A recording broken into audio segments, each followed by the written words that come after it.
Welcome back to another episode of Shit That Goes On in Our Heads. Season 2, Episode 5. We take some time to welcome back to the States our one and only G-Rex. G-Rex, we're so happy to have you back. How's your trip? Oh my God, our trip was amazing. I'm still jet lagged. I don't know what day of the week it is. I don't know what time zone I'm in.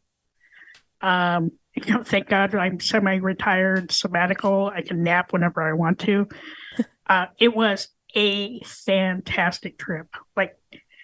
So a couple of things happened while we were gone. That kind of put a damper on the trip, but made us realize why we took the trip. So we had I have a friend of mine whose 37-year-old daughter died of a massive heart attack while we were gone, like totally unexpected. And then we had another friend that was killed in a head-on crash by a drunk driver. Wow. So, two things that really made us realize like why we do this, right? Why we decided to travel, why, life is really short. So you just need to kind of like grab it by the horns and just go with it. So the trip itself was amazing. And yeah, we went a little bougie, right? We went business class, but we saved for years to go on this trip. COVID screwed us up so bad. We were supposed to do this in 2020, but COVID came about. We moved. There was a bunch of other shit that happened, and we went through a company called True Trips, and they planned our entire trip for us. And the best part of this trip is it was private drivers the entire time, right? And they picked us up in like bougie, like Mercedes-Benz, the entire trip. Wow. Did they help with flights, or did you have to cover? So we had to book our flights from the States to Paris, and then from Athens back to the States. But they booked all the travel in country for us. So we went from Paris to Florence, Florence to Athens, and then Athens to Mykonos and Santorini. So I'm an anxious traveler, so I'm really interested in your trip. So taking a step back, what time did you fly out? So we flew out of Syracuse, and our flight left at like 11 in the morning, and then we had a 5-hour layover in Newark. What do you do for 5 hours? You drink and eat. Okay.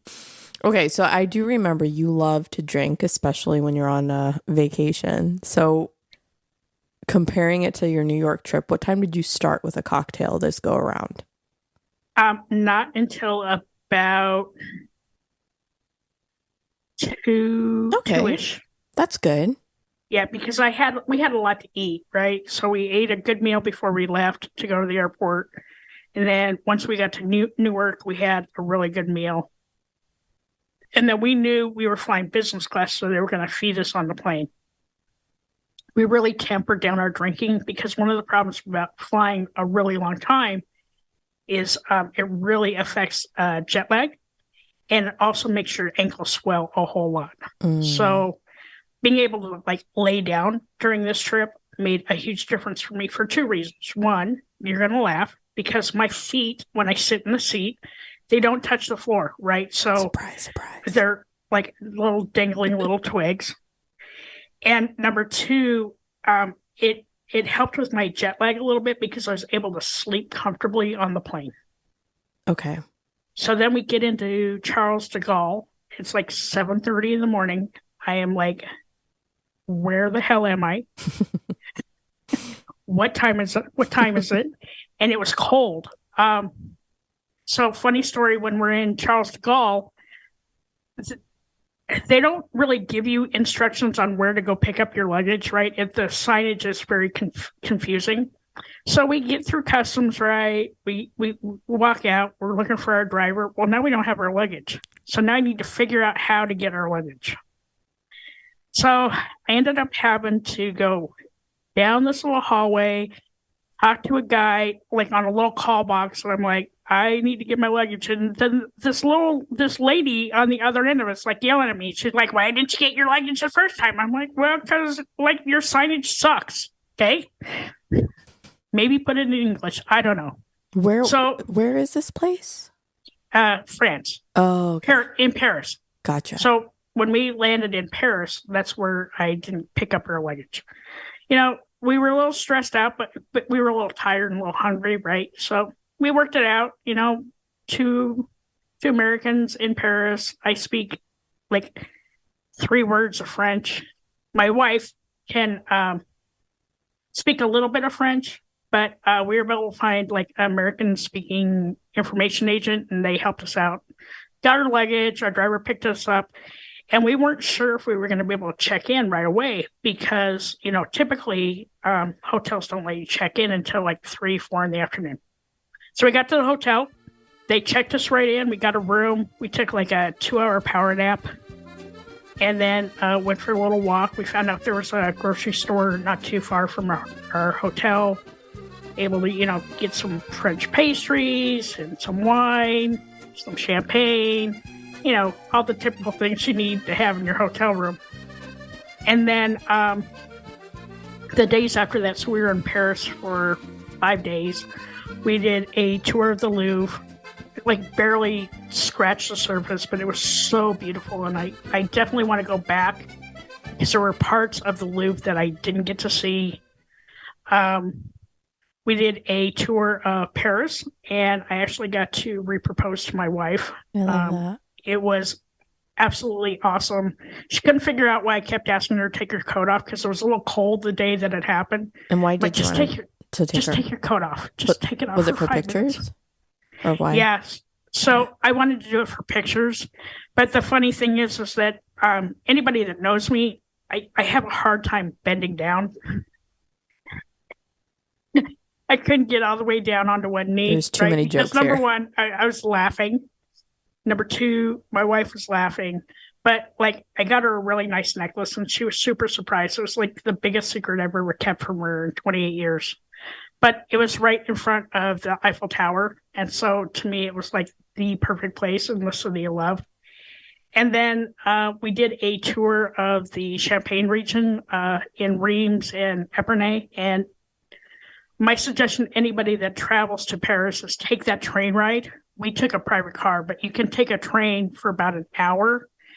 It takes you out into the Champagne region. Number one, it's beautiful. Number two, these smaller champagne houses really need your money, right? Because they don't ship internationally. They create their champagnes to serve to their local community. And it was some of the best champagne I've ever had. Ooh, nice. So then after that, we flew to Florence, and I fell in love with Florence. It was stunning. It was probably the cleanest food I've ever eaten in my entire life. When you say clean, what do you mean? Not full of a lot of additives or like the wines are full of sulfites. For me, I have a hard time drinking red wine because of the sulfites. Yeah. But this wine was clean and beautifully prepared, a little hilly. So if you're not into like hills, maybe get on the treadmill, 5 days a week for about a month before you go, so you can get acclimated because you are at altitude. We had an amazing tour guide in Florence that we got to go see the Statue of David. And, it leaves you in awe. These are works of art that were done in like the 1600s. And just to see the amount of effort that they put into these works of art, it blew my mind away. And the food, it was so good. Mm-hmm. So good. I'm going to tell you, we probably walked every day, at least 8 miles a day. Yeah, you look a little thinner. Yeah, I weighed myself in the hotel in, where were we? In Greece, and I'm down to like 162. Nice. Don't ask me how that happened, because I literally drank and ate every single day, and not like light meals. The Europeans eat really heavy meals, and they eat for a long time. So they have an appetizer, and then they have a first course, and they have a second course, and they have a third course, and they all eat dessert. How they stay so thin, I have no idea. But I I stayed thin. Maybe it's And then the cleaner food. cleaner food, like, and just really, really nice people. Like, they knew we were American, right? I don't know any Italian. My wife doesn't know any Italian. We tried. We used our translators on our phones, but like very accommodating and very welcoming, and we're happy to have tourists because COVID kind of screwed everybody up. Yeah. And one of the other we had two really cool experiences when we were in Tuscany. So we did a cooking class at one of the local wineries. It was amazing. So we had a translator and then a true like Italian chef, and she walked us through. We made rolled up chicken with like kale and eggs and prosciutto ham, and we made tagliatelle with sausage and tomatoes. It was so good. Amazing dessert. And they catered to us. They catered because my wife is gluten-free and really made the experience like, if you want to reconnect with your loved one, that's the way to do it, because you have to communicate, right? You have to be able to talk to each other and laugh. And like the best part of the trip was spending that time with my wife uninterrupted, right? Like I didn't have any outside influences. I didn't have TV. I didn't have my phone. I had my phone with me, but because we're on an international plan, they only give you limited amount of data. And so we always had it on airplane mode.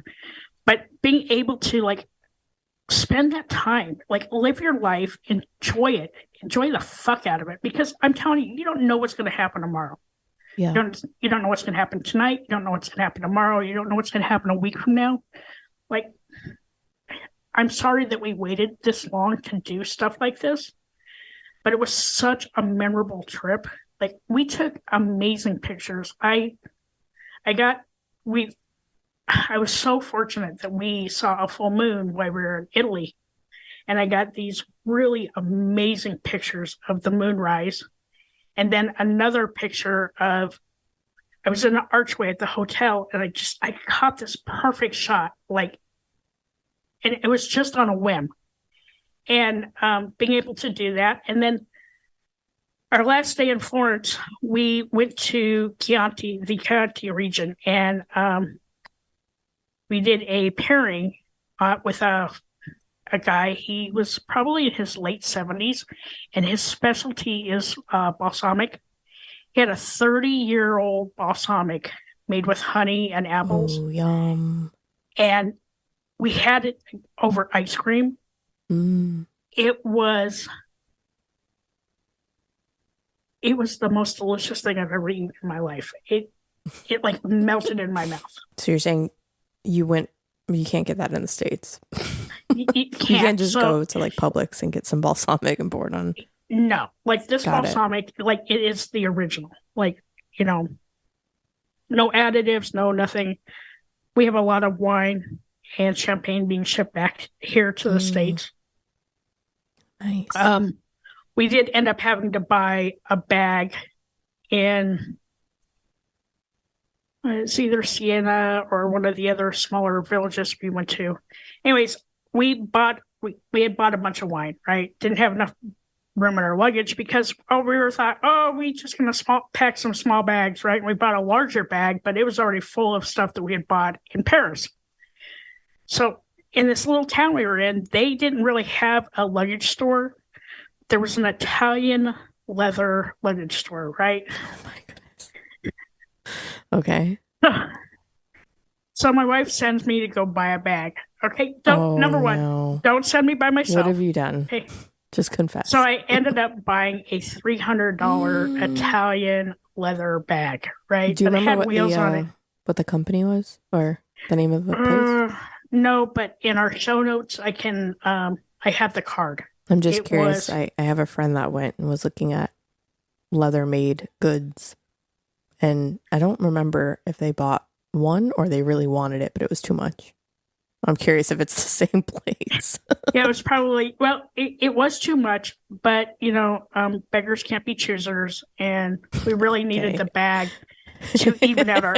G-Rex. even out our luggage because, it was heavy, right? And um, Can you please just tell me what your wife thought when you brought that back? well, thank God she had a couple of beverages, adult beverages before I told her, so it was okay. But she also felt bad because this region that we were in was really hilly, right? So I had walked like 3 miles back to go look at this luggage store and then 3 miles back to her. So it was like 6 miles of all this hilly, and it was hot in Italy. Like it was 80 the day we were there. Wow. So yeah, I tell her and she was silent for about maybe 5 minutes. But I was pretty thankful that she'd had a little bit to drink, so it was okay. It turned out to be, okay, it's a beautiful bag. I was like, tell me you didn't lose the bag. It didn't break. You didn't leave it behind. You have the bag. No, dude, that thing's like worth gold right I was now, going to say. right? Because, so here's the funny thing. When I was buying the bag, anybody knows me, I just happen to get along really well with a lot of different people, right? Uh-oh. So I walk into the store and it was a lesbian-owned store. Oh. And they wanted $500 for this bag. I talked them down to $300. Nice. Just because I'm cute and sweet, and Oh Lord. I use my Are you customer rubbing your service chest while voice. you tell me this? Huh? It's like, are you rubbing your chest as you tell me? Nobody else can see you, but I can see you. It's making me uncomfortable. I'm rubbing above my chest, your asshole. All right, so you walked into the store. Fuck you. You're like, I'm here for a bag. Look at how sweet and cute and innocent I am. Please give it to me for $300. Well, and if I had cash, we could have bargained it down like to $200, but I didn't have 200 euros on me, so I was able to talk them down to $300. And then I had to like hike all the fucking way back to my wife. And I passed like this really famous gelato store there, but I didn't have time to stop because our driver was going to be waiting for us down on the other side of this little village. So get back down. I talked to her. I'm like, look what I bought. And she's like, like the look in her eyes. She's like, you spent how much? I'm like, okay, whatever. You know what? I thought you were going to say you didn't get gelato because you didn't have any more money after you spent the money on the bag. I had cash. So we leave Florence and we took a train from Florence to Rome.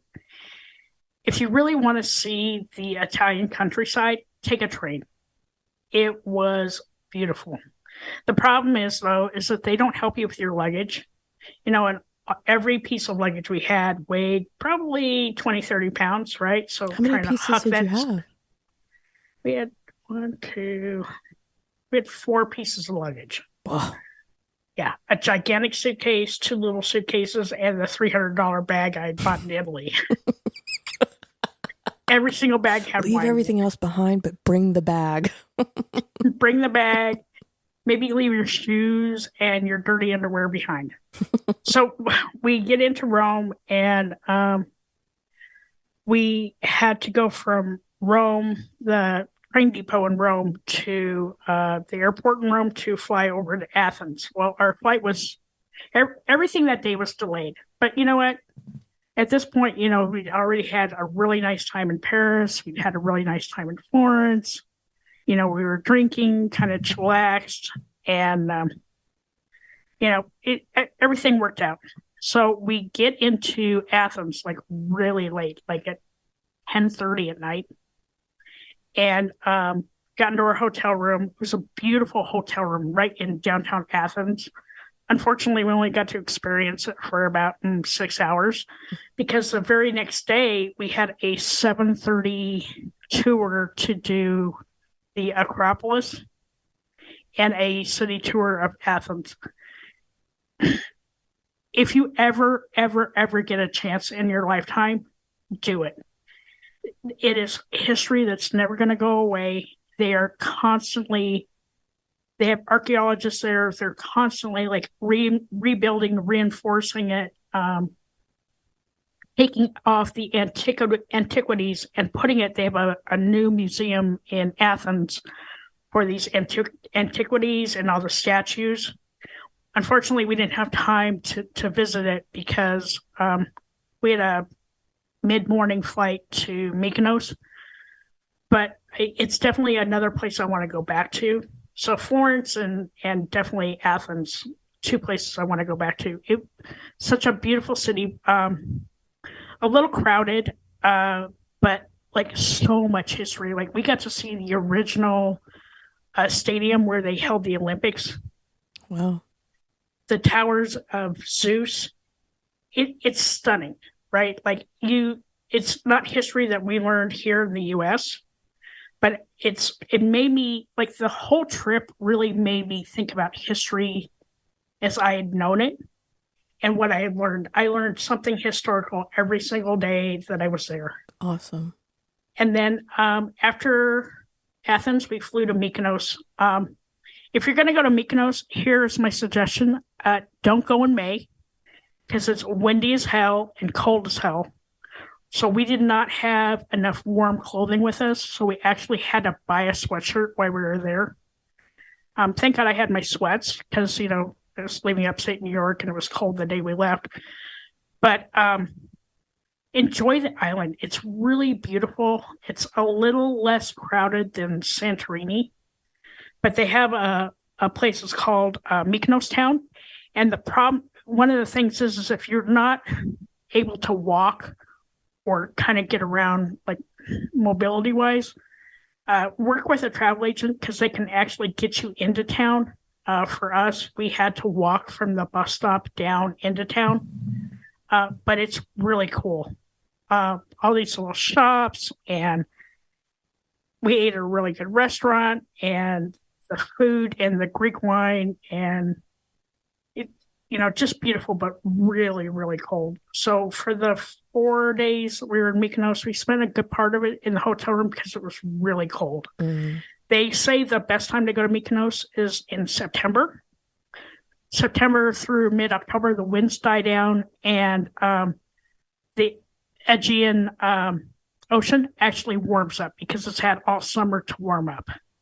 Very So cool. then from there, we went to Santorini. Santorini is beautiful, super hilly.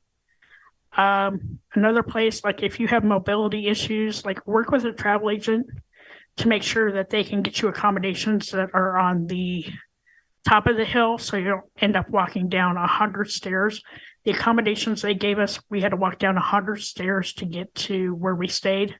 Wow. And make sure it's not a dated hotel. The hotel where they put us in was very dated, but just the view. Like, I got some spectacular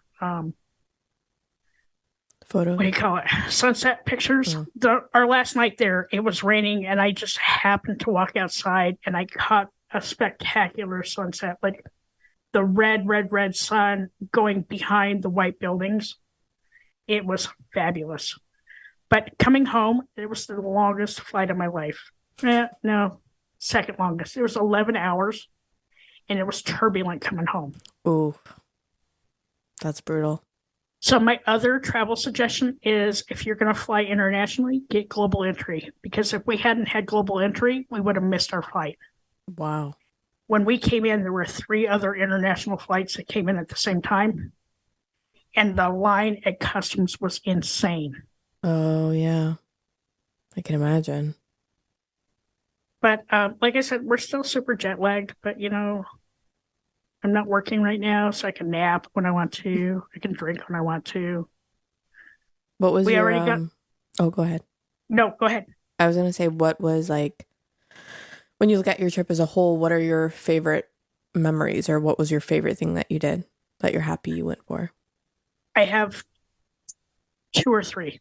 Number 1 was spending time with my wife, right? It was 18 days of just being with her and experiencing this with her and seeing the cities through, like, a kid's eyes. She'd been to Europe before. I'd never been. So I was amazed at everything I saw and touched and the history. The second favorite thing was doing the cooking class with her. That was so much fun. And we learned so many new techniques and how to make homemade pasta and local foods. And then I think the third thing was the island cruise we done around Santorini.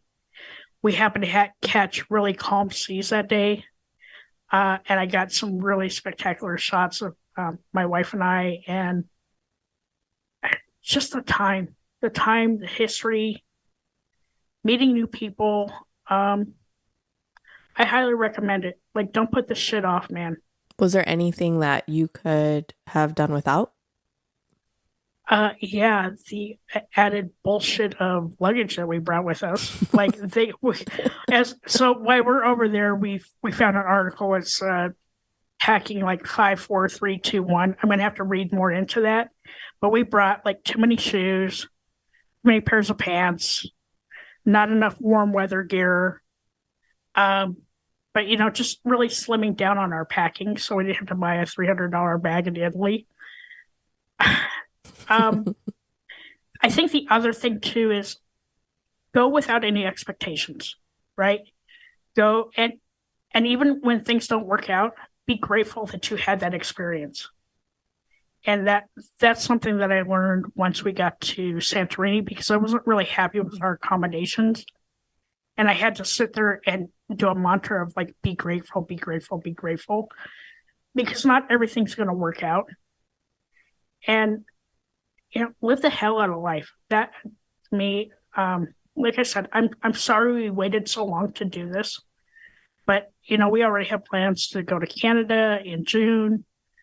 We're going back to Canada in July. In August, we're going to Rhode Island.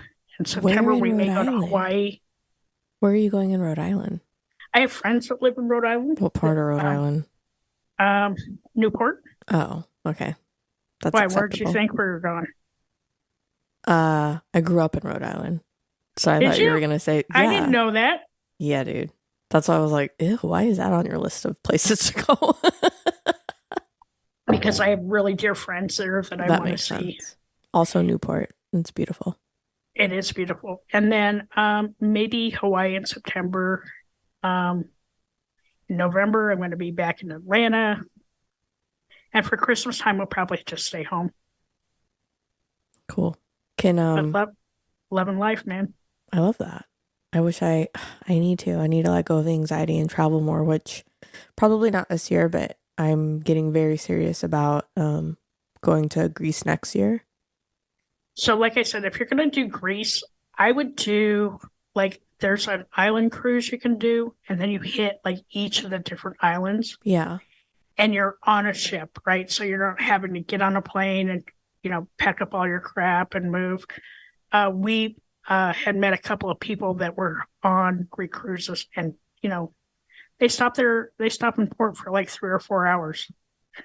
One of the things that, if you do get a chance, I would go to Florence, and the balsamic and olive oils there, hands down, better than anything you'll get here in the States. Did you bring any home?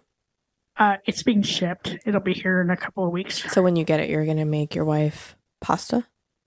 Now that you're a pro? Love that. Yeah, we're going to make it tonight, but we don't have, we're missing some ingredients. So the other thing we did in France is we ate a ton of escargot. Oh, I don't like escargot. Our producer, Bizzle, he loves it, but I can't get into it. It's a texture thing.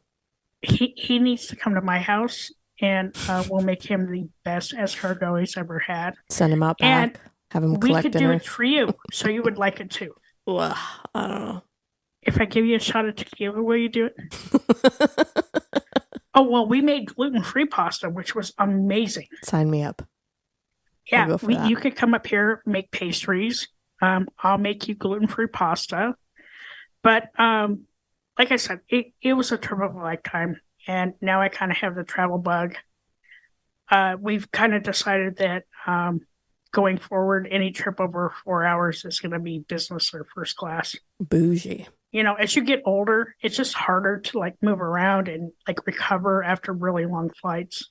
And it was funny, not funny, but very touching. When I got home, there was a packed chair for my brother, and it was an engraved bottle of Blanton's bourbon, and it touched me in such a way. I literally cried for like an hour. Mm. But going through this experience and being retired and seeing life through my wife's eyes, because she's been retired for 11 years. So just being able to experience that with her now and spend that time with her and make new memories, to me, it's priceless.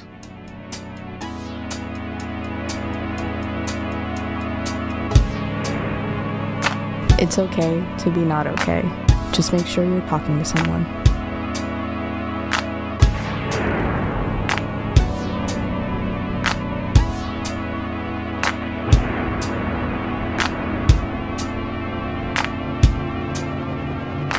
You said you saw Michelangelo's, David? I did. We sized it up. I will post. So when we I didn't even have to ask you. You knew where I was going. When I posted, when we post our show notes, I will post a picture of Michelangelo and David. And little David? It's not little. Okay? Oh, okay. I'm pretty sure you sent me a text. It's the size of my forearm. Okay. Oh, wow. Okay. Bizzle, you might have to cut all of this out. I don't know how appropriate this is to be talking. He's tall, right? So like you can't touch it. Mm-hmm. I don't know what to say to that. I can't. Didn't you send me a message? You were like, it's David's like little or something. You sent me some text and I was like, have you been drinking? His little pickle? Yeah, that's what you called it, his little pickle. But now you're saying it's the size of a forearm. Well, how big's my forearm? How big am I? Bro. Okay, that's probably 6 inches. Okay, so there ain't nothing wrong with 6. I don't know. I don't do men, so I don't know. Fair enough.